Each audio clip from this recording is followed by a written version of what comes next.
Testing 1, 2, 3.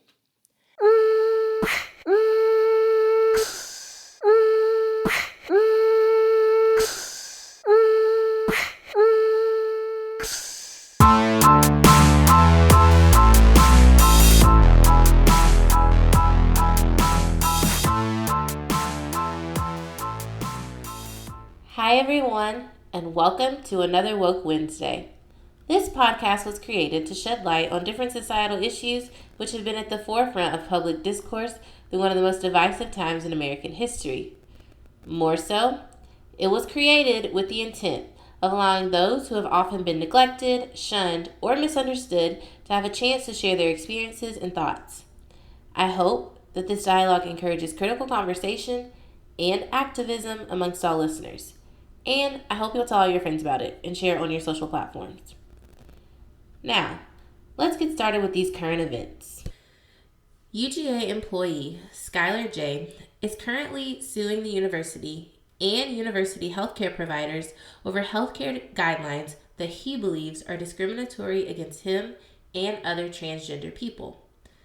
Skylar paid $16,200 for his gender reassignment surgery and said he was denied reimbursement for the surgery. The procedure is not covered by university healthcare guidelines, which Jay asserts excludes transgender people and constitutes gender and sex discrimination, and therefore should be changed. According to Skylar, the exclusion violates the American Disabilities Act because it denies medical necessary care to transgender individuals based on the neurological condition of gender dysphoria. The exclusion also violates the Equal Protection Clause of the 14th Amendment because it is treating a class of individuals differently based on their gender, and violates Title VII of the 1964 Civil Rights Act, which prohibits employee discrimination based on race, color, religion, national origin, and sex. The case went to court in February of 2019, and in arguments, the healthcare provider Blue Cross Blue Shield argued that if there's a rational reason for the healthcare exclusion, then there's no discrimination, and argued that the rational reason for them was the high costs of the surgery and subsequent prescriptions that would follow after. His insurance providers also argued that because they're not technically Jay's employer, they're not willfully discriminating against him, which the University System of Georgia has yet to dismiss altogether. The case will continue moving forward, and the university does have the opportunity to settle the case outside of court before the judge makes a decision.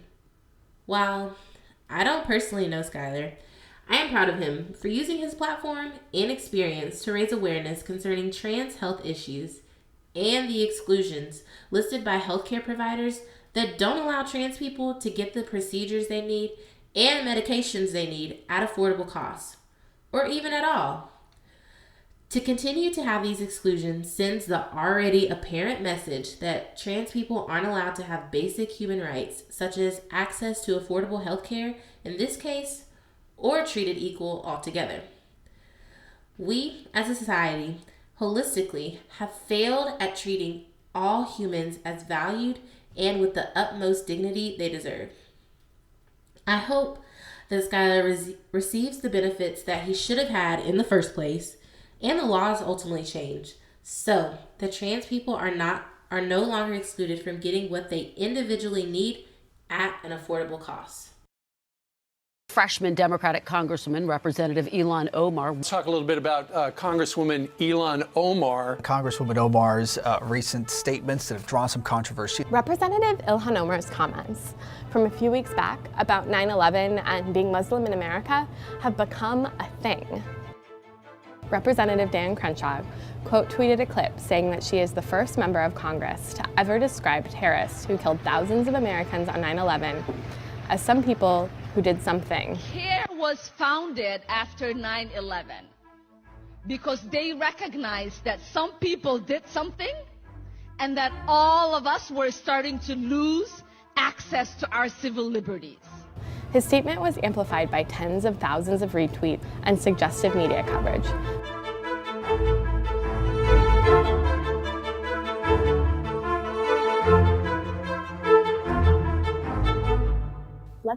obvious issue here.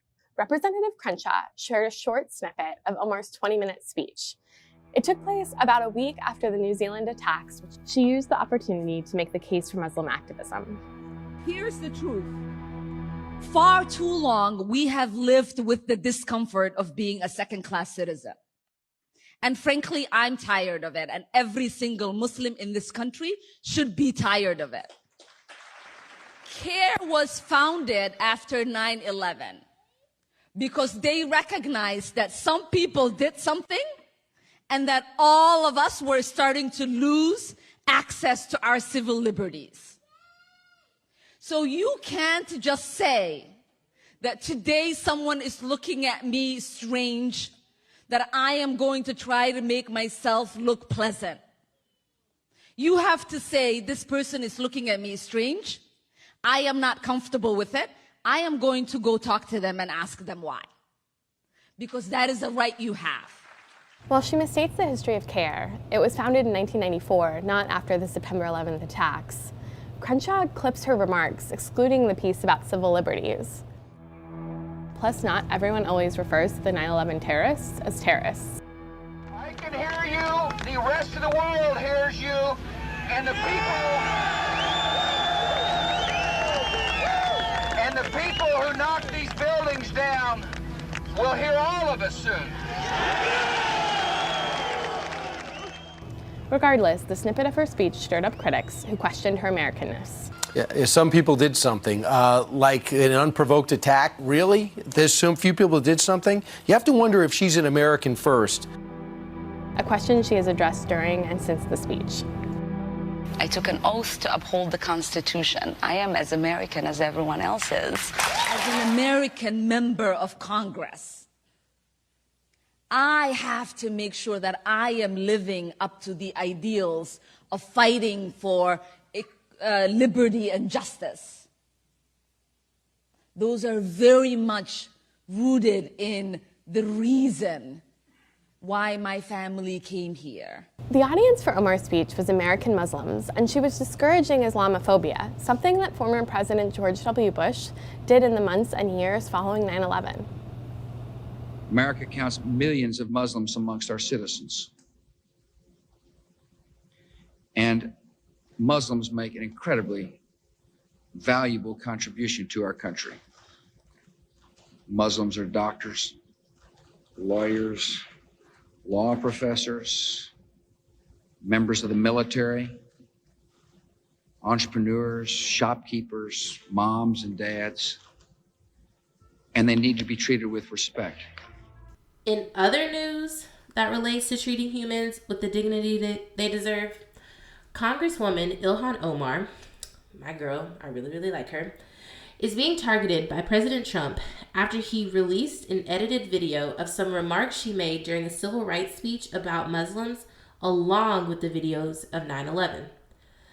The video was completely cut out of context because in it, it just shows Ilhan making the remarks, "We know that some people did something." Many people who clearly didn't watch the video in its entirety were outraged by her comments because to them, it was insinuated that she was downplaying the attacks that killed thousands of people and left the country in disarray. Yet, if you watch the video in its full context, you know that she was referring to the idea that as Muslims now, they've lived in discomfort in this country for far too long, and that the Council on American Islamic Relations was founded after 9/11 because they recognized that some people did do something. And as a result of it, Muslims today are ostracized and subjected to unfair treatment as a result of the actions of few. Which is very true because literally the data proves that after 9/11, hate crimes specifically against Muslim Americans or Muslims in general have gone up. By President Trump tweeting that video, he's clearly stoking hate and racism and putting the life of Ilhan Omar in danger, as if it already wasn't in danger, being that a man was literally just arrested for threatening to kill her because she's a terrorist, and I quote. I personally admire her, not only for her ability to speak truth on issues that matter, but her unrelentless nature at not shying away from criticism and overt racism, sexism, and xenophobia. What I need to happen is I need to see that these are not just aimless tweets in support of her, like Nancy Pelosi's bullshit ass response. Let me not even get started on that because she could have kept that shit, period. But I need to see concrete action at holding President Trump accountable for inciting violence against her.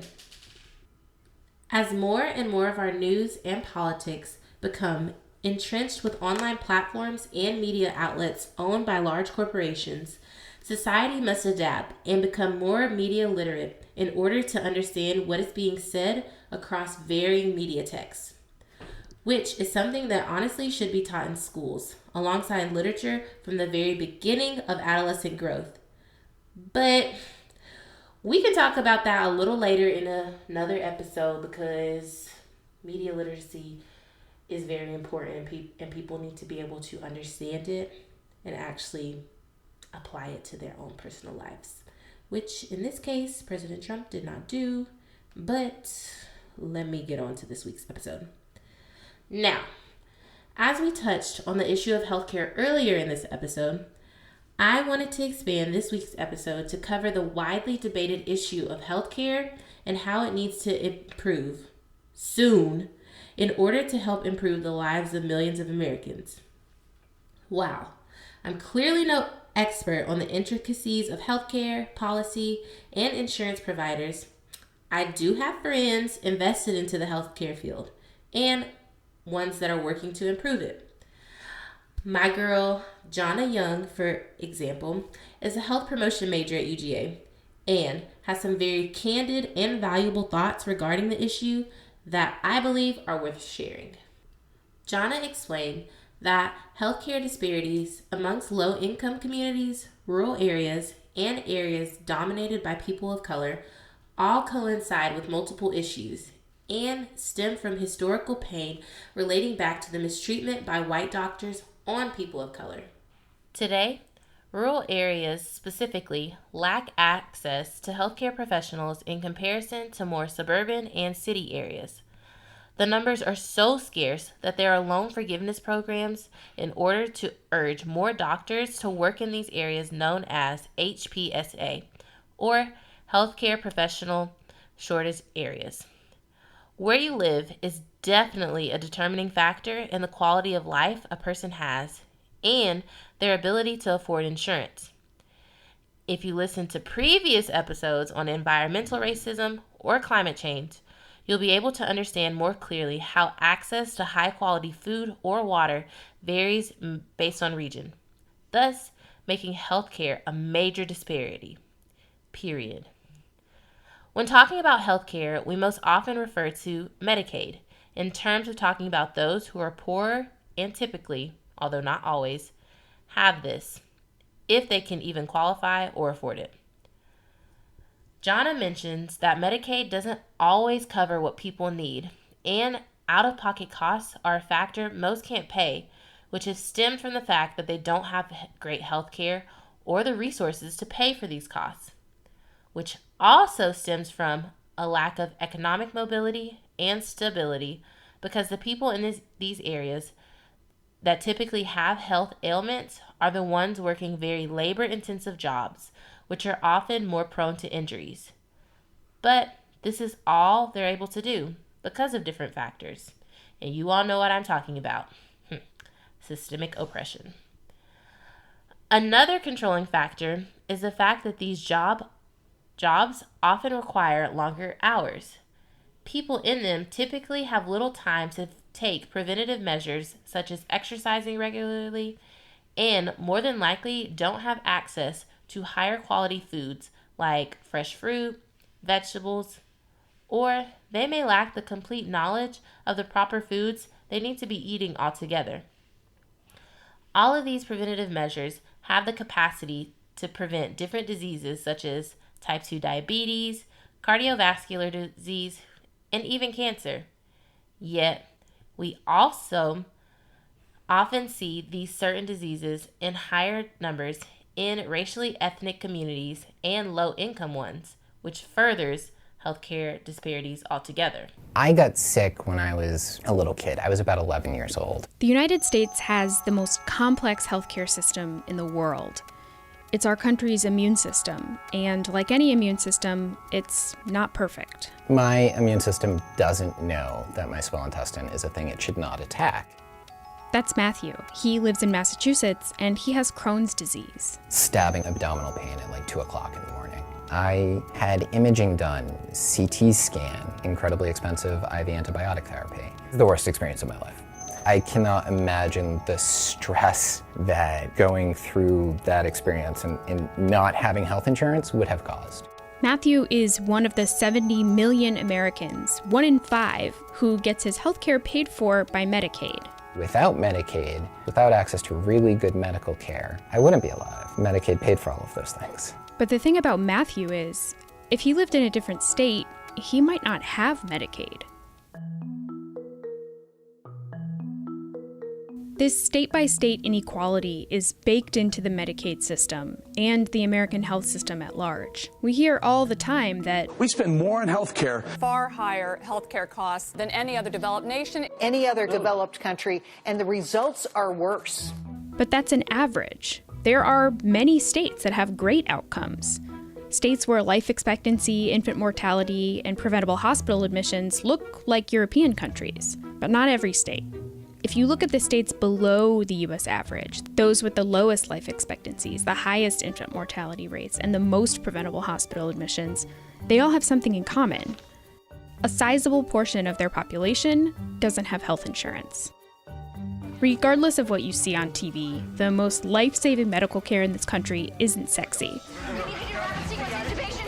It's the regular medical care you get when you have good, affordable insurance that saves more lives. Most countries around the world improved their citizens' collective immune system with a universal health program. But America has always been a bit different. The right to adequate medical care and the opportunity to achieve and enjoy good health.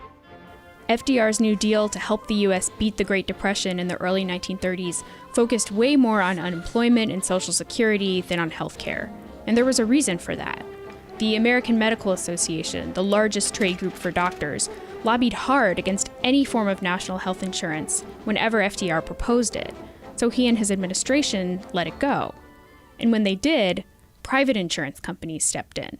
Private insurance really grew rapidly through the Second World War because there were federal wage freezes and there was a labor shortage. To fight this war, 10 million more people must go to work by the end of 1943. So you're an employer and you're having a hard time hiring people and you're not allowed to offer more money. So what you do is you sweeten the benefit package. But in other countries like Great Britain, private employer-based health insurance didn't really develop. And before it could, the government began offering health care to its citizens through the National Health Service, or NHS. This new health service will be organized on a national scale, and so everyone will pay for it, and everyone will benefit from it. When you're ill, you won't have to pay for treatment. But not every European country created a single-payer system like Britain's. As in the US, private insurance companies cropped up in Germany and France, but unlike the US, those countries regulated these companies closely. They had to operate as nonprofits, they had to cover everyone, and they couldn't refuse to pay for something. American doctors and insurance companies didn't want to see this type of system limiting their profits. The percentage of Americans that had private health coverage just ballooned from about 1938 to 1950. And that's when doctors started to get rich. The physician community, which was very, very tight, they were a very good organization, just put their foot down and said no, never, never, never. President Harry Truman took up the cause again in 1948. I've repeatedly asked the Congress to pass a health program. But the American Medical Association spent millions on PR and lobbying, and Truman's plan went nowhere. In 1961, President Kennedy proposed Medicare, a plan to cover hospital bills for Americans 65 and older. And the AMA hired Ronald Reagan, back when he was just an actor, to record this ad. The doctor begins to lose freedoms. From here, it's a short step to all the rest of socialism. Then, in 1964, President Lyndon Johnson won the presidency by a huge margin. This administration today, here and now, declares unconditional war on poverty in America. As part of this war on poverty, Johnson pushed Kennedy's Medicare program through Congress. And tucked into that bill was a small provision hardly anybody noticed. It called for the federal government to give aid to states to help cover medical costs for the poor. And that was the beginning of what we know today as Medicaid. It's gone through a number of changes throughout the years, but at its most basic level, Medicaid is a health insurance plan for lower income and disabled adults and children. Many of them are children, almost half, in some states more. And some of them are adults who cannot afford private health insurance for a variety of reasons. Unlike the Medicare system, which covers all Americans 65 and older, states can decide who gets coverage and what gets covered in their version of Medicaid. There are a few groups of people the federal government says states have to cover: children and pregnant women and families below a certain income, plus some seniors and people with disabilities. But for anybody else, states get to decide who qualifies. In California, a single person who makes $10,000 a year qualifies for Medi-Cal, the state's Medicaid program. When they go to the doctor, they show their Medi-Cal card and pay a $4 copay. If they need a prescription, they pay $4. The doctor sends the bill to Medi-Cal. The state of California pays half, and the federal government pays the other half. That split varies by state. The federal government would pay a higher share for the same doctor's visit in Alabama, because federal payments are calculated based on the state's per capita income. But that same person making $10,000 a year won't qualify for the Texas version of Medicaid. In fact, if you're a non-disabled adult with no children, it's impossible to qualify for Medicaid in Texas. States also get to decide what services get covered by their version of Medicaid. Whether you get dental coverage, vision coverage, podiatry, physical therapy, even hospice, end-of-life care. You may not be able to get a hearing aid. You may not be able to get glasses. There are a lot of services that are highly dependent on what state you live in. One of the goals of the Affordable Care Act was to limit some of this state-to-state variability by making Medicaid available to everyone below a certain income threshold, no matter where they lived. But the Supreme Court struck down that part of the law. The court is leaving open to the states to come back and opt into the Medicaid expansion at their discretion. 31 states and the District of Columbia made Medicaid available to anyone in their state who made less than about $17,000 a year. In exchange, the federal government reimbursed those states for the added cost of covering more people. Some governors in states that didn't expand Medicaid said they were worried about long-term costs. We can't afford it. The state of Alabama will have to pay $700 million through our general fund that we really cannot afford. This is not free money. Every dollar we don't spend on Medicaid is another dollar we don't have to borrow from China. Although the federal government was paying 100% of the cost of expanding Medicaid at first, by 2020 that share will drop to 90%. The Medicaid expansion was paid for by a tax increase, one that only affected the top 5% of income earners.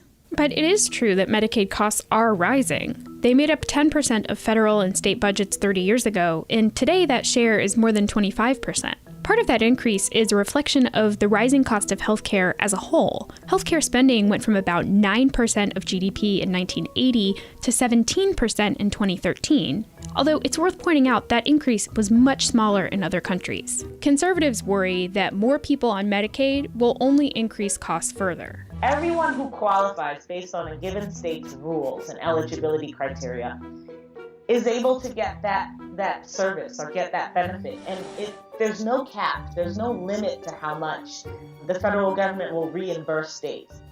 In 1985, under President Clinton, and then again in 2017, Republicans in Congress proposed changes that they said would make Medicaid more financially solvent. They would do it by giving Medicaid a fixed amount of cash called block grants, not a guarantee of coverage. Block granting basically says, here's a big lump sum, and that lump sum you can do with what you want. And that's what Matthew, the Medicaid patient from Massachusetts, worries about. My particular course of Crohn's disease is severe and resistant to treatment. That means the medicine he needs to stay alive is really expensive. Tens of thousands of dollars per year. Before he was on Medicaid, he would fight with private insurers who denied coverage. Cigna claimed to lose certified pieces of mail and not get faxes in order to stall approval. I continue to lose weight. I continue to be dehydrated. I continue to be malnourished. I continued to be in an incredible amount of pain. And losing Medicaid wouldn't mean he couldn't go to the emergency room. It would just mean that when he does, he wouldn't get the same kind of treatment he gets now, and he'd be stuck with thousands of dollars in hospital bills. Everything that's happened to me, the dozens of emergency room visits, the surgeries, the months worth of cumulative time spent as an inpatient in a hospital, all of it could happen to anyone. And if it does, and you live in the United States, which state you live in can mean the difference between life and death. And we don't condition public education on being a model student. If your kid flunks Algebra 1, they aren't kicked out of school. They get to take Algebra 1 again. If someone's sick, they're not morally bad. They're not morally wrong. They just need health care. Healthcare insurance and the expense of it is another issue in regards to healthcare.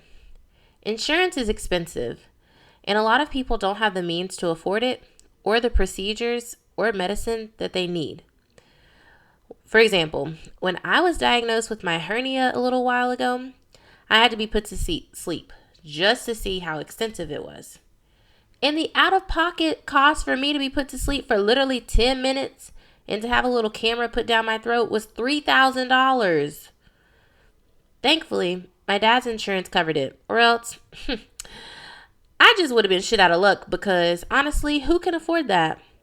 Yet, being on my dad's specific insurance comes at a cost too, because the military only allows their dependents to stay on their parents' insurance as long as they're in school. What would have happened in that case if I wouldn't have been in grad school like I am now? I definitely wouldn't have been able to get that procedure done, and I needed to because I literally couldn't keep any food down. The annual cost for healthcare per person averaged about $10,000 in 2016 and is expected to rise to almost $15,000 by 2023. To break those numbers down even further, in 2016, premiums for individual coverage averaged $321 per month, while premiums for family plans averaged $833 per month. The average annual deductible for individual plans was $4,358, and the average deductible for family plans was almost $7,900. That means that year alone, the average family paid $9,996 for coverage alone, and if they met their deductible, a total of about $18,000 altogether. Meanwhile, an average individual spent $3,800 on coverage, and she spent another $4,300 to meet her deductible, which totals out to be around $8,200. The cost of $18,000 is by far too expensive, especially for how wealthy and equitable this country is. And those numbers don't even include the cost of co-pays a person might have to take on. Age also plays a significant role in healthcare. Younger people already pay the least for healthcare, but that's even iffy depending on the place they live. Yet, it's difficult for millennials to afford quality health insurance because of how young we are, financially unstable, and other reasons. Data shows that 72% of young millennials aged 18 to 24 have less than $1,000 in their savings account, and 31% have none at all. That is very true. It's hard out here being a millennial. They're not paying us anything. So, it's hard to account the cost of quality, affordable health insurance when people in these groups are still just getting on their feet in their respective areas. Older people also are impacted by access to affordable prescriptions and medicines because typically those that are elderly are taking more medicines for various reasons, and they aren't working as much to offset those costs. When the Affordable Care Act was first implemented in 2010, a major goal was expanding access to healthcare coverage to more citizens while protecting the interests of insurance companies. Although the legislation is by no means perfect, it was a major step towards expanding access to insurance for all citizens. And when Medicaid was able to expand to those 138% below the poverty line, this was a win as well. However, some states, Georgia included, for varying reasons, have yet to expand their Medicaid access. Moreover, as we've continuously seen in the Trump administration, removing the Affordable Care Act altogether with no solid plan and how to provide health insurance for those people who already can't afford it altogether is a gross misuse of power and a clear reflection of Trump's own self-interest. Healthcare is obviously a very nuanced issue, especially pertaining to affordability. Because government-sponsored health insurance will be at the expense of taxpayers, many of whom can't afford health care for themselves or their immediate family, what we need is someone who has legitimate experience in the health profession with reasonable ideas on how to expand the healthcare system altogether. Because right now, we have insurance companies charging such high premiums that even some middle-class families can't afford to insure themselves. Plus, additional copays and fees implemented to ensure that these companies turn a profit because, hello, we live in a capitalistic nation, affect large numbers of people from all backgrounds and socioeconomic classes. We need a mixed system that can provide government-sponsored health care for those who need it while retaining private options for those satisfied with their current plans. And we need a national system that can work with different classes and taxpayers so not one specific group is bearing the burden, as was kind of the case with the Affordable Care Act and subsequent initiatives. While the issue of health insurance is clearly not going anywhere, the need for comprehensive health care to be extended to every single citizen in our country is growing rapidly. In order to achieve universal health care, we need more leaders that are bold enough and willing to fight for this to be passed so that everyone in this country receives the care they're deserving of. Obviously, I realize this issue is a very complex one. However, I don't believe that having access to a high-quality life is a complex issue. It's a basic human right. I hope that this episode was informative and thought-provoking for all that listen and for those that will listen in the future. I hope that the systemic implications of healthcare disparities inspires each of us to fight for the highest quality of life and resources that we are all deserving of. It's not enough to just say these things. We have to vote for people who align with these beliefs and work for them to happen. Remember, all of these opinions are my own, but they should be everyone else's. Have a woke Wednesday.